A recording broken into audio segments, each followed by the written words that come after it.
y'all, it's Nanny with Hootenanny Homestead, and I am in the keeper room. Now, y'all may remember from a previous video when I talked about what a keeper room was to me. It's basically a cellar that's inside the house, or a pantry. It's a place where I plan on keeping my canned goods, my seeds, and bulbs. I plan on doing my fermenting in this room because it has no windows, so no light can get in here. But right now, this isn't being used for what I wanted it to be used for. Obviously, you can see I've got all of my tools in here. Well, now I'm finding myself in a predicament because I don't have any place to store my canned goods. Because this was intended to be the place to store my canned goods. I've just been sticking my canned goods under the kitchen cabinet, on top of the refrigerator, under tables, in boxes, wherever I could, under the bed, wherever I could put them away and get them out. But then I start scratching my head going, okay, which box is my green beans in?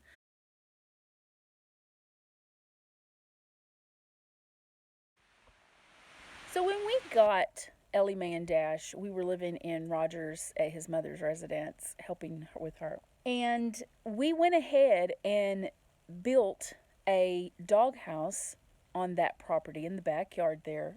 We also built them a doghouse here on this property, which ended up, I think they actually like it more than they did the one we had in Rogers. Well, when the recent events happened and we had to go up to the Rogers property and get all of our possessions off of that property, when it came to the doghouse that we had built there, I really didn't want to just take it apart and throw it in the dumpster and waste all those building materials. There's always something you can do with those. So I said, take it apart, take it down to the cabin, let me think on it for a few days, and I'm going to come up with something. I tossed around about probably 10 or 12 different ideas of what I was going to do with it. And one of them was to just put it back together, since it's only 5 foot tall. It's literally a 5 foot square. I thought about just making it a playhouse for a little bit to come out here and play in, but she's really not of the age to where she can come out here and play in a playhouse. And another idea was for me to just store my garden tools in it and things like that. But I already have this little plastic shed that we got years and years ago, and it's kind of okay, decent, and it's storing my chainsaw and garden tools and stuff like that now, and it's doing an okay job at it. So I didn't see why I would want to replace it with something smaller. So what I finally decided to do is sit down and think about, what space do I need the most? Now, my tools, as you just saw, is perfectly stored in there in the keeper room, but that leaves me no room to store any canned goods. And what I decided was I need my keeper room cleaned out. So even though this little 5 by 5 square is about half the size of the 6 by 10 in there, I think if I organize it well enough and put shelves of the right size in the right places, I actually think that I can store everything that's in that keeper room now that don't belong there out here in this little 5 by 5 old doghouse. Yeah, I think I can do that. And I'm no longer going to call it the doghouse, because that thing out there that the dogs live in now, that's the doghouse. Now I'm going to start calling this building the mini workshop, because it's so tiny. Because it's so tiny. Teeny bitty. Teeny weeny.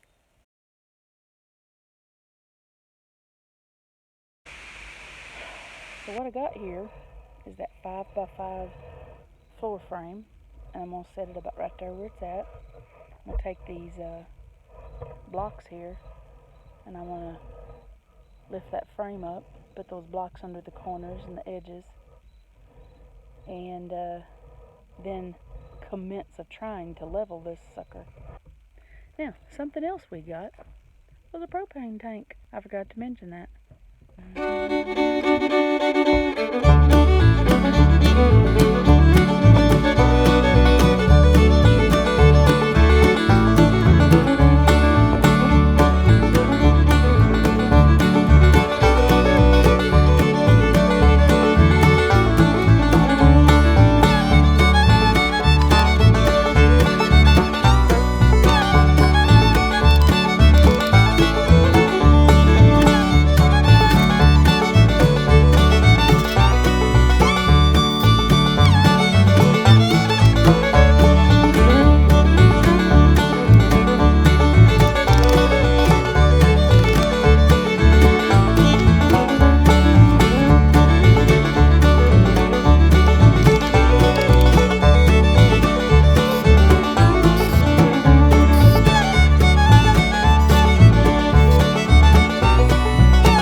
So when you're building a building, or in my case, reconstructing a building for a different use, you need to take into consideration, what am I going to use this building for?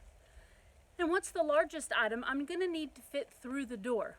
And for me, it's my table saw, which measures just a tad under 32 inches. Yeah, the table saw is definitely the widest thing that's going to need to fit through the door. So I've got to frame this door at least 32 inches wide. I have an old scrap door that I took out of a house that I built years and years ago. The door I was hoping I could use is 36 inches wide, which is perfect. I'll be able to roll my table saw right up through this doorway with no problem.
trying to get some footage of this bald eagle for a long time.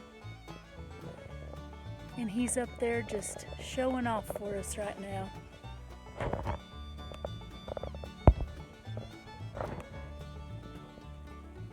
He's quite a ways away, so I had to really zoom in. But he is absolutely gorgeous and huge. One day I was out here working on a project and I sat down on the porch for just a minute to kind of take a break. Right over my head, over the house, here comes this bald eagle, and he swoops down about probably 30 yards in front of the house at the end of the little driveway there. When he went to swoop down, I was like, oh, I hope he lands, you know, maybe I can get some pictures of him. But he didn't land.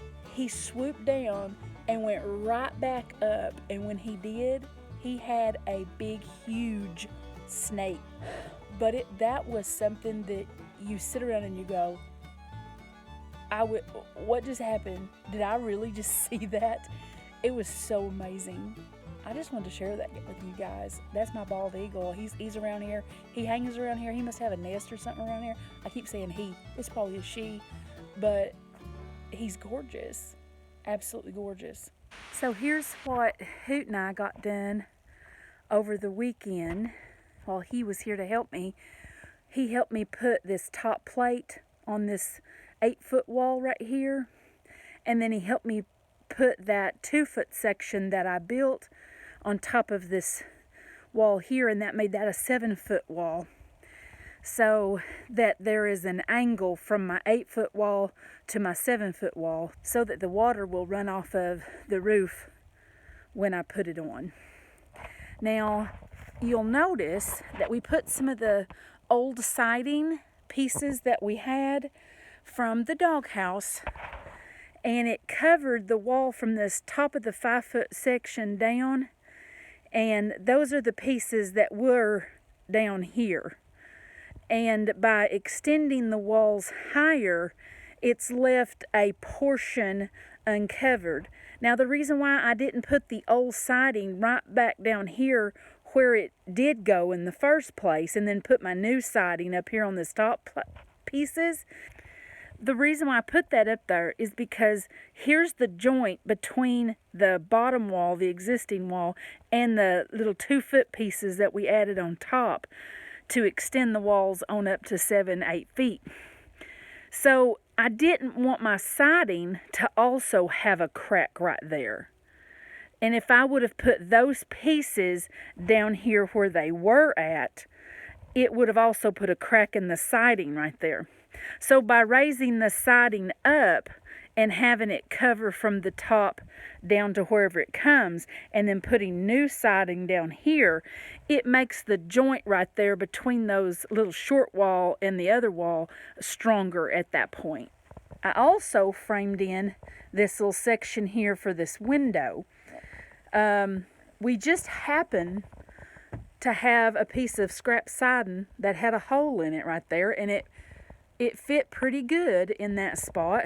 So all I got to do is cut that siding out just a little bit bigger there, and then I'll be able to put this window in there. The only reason why I even want to try to put a window in here is just to let light in, so that it'll make it easier for me to see what I'm getting, because this isn't going to have any electricity to it.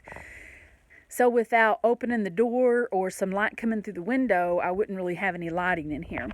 And if I can open the window and let some breeze through during the summer, if it's really hot in here, it'll help ventilate it. Now, that window was actually the original kitchen window. Came down here one day to work on the cabin, and I noticed that the window had cracked. And so I had to take it out of the house. Now, it's not really busted out. It's not broken. It's just got the crack in it. And for this little temporary shed workshop thing, it's perfectly fine. Now, I still have to get some more siding to go on the bottom of it. But there she is. And after we get the siding up, and the door in, and a roof on her, I'll be able to move things in. Blah. Get your tongue straight, Nanny. Get your tongue straight. Okay, my tongue's straight now. I think I can talk. Sun's in my eyeballs. I love the sun though. I just can't look at you because it hurts my eyeballs.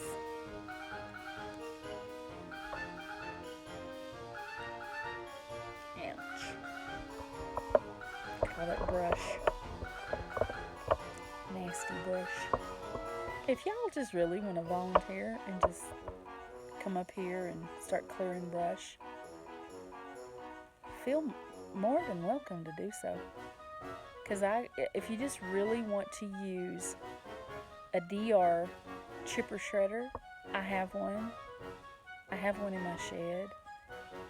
And I would more than love for you to just come up here and just chip and shred all the brush that you want to chip and shred. I better watch how I say that. I almost said a wordy nerd. Duckfish.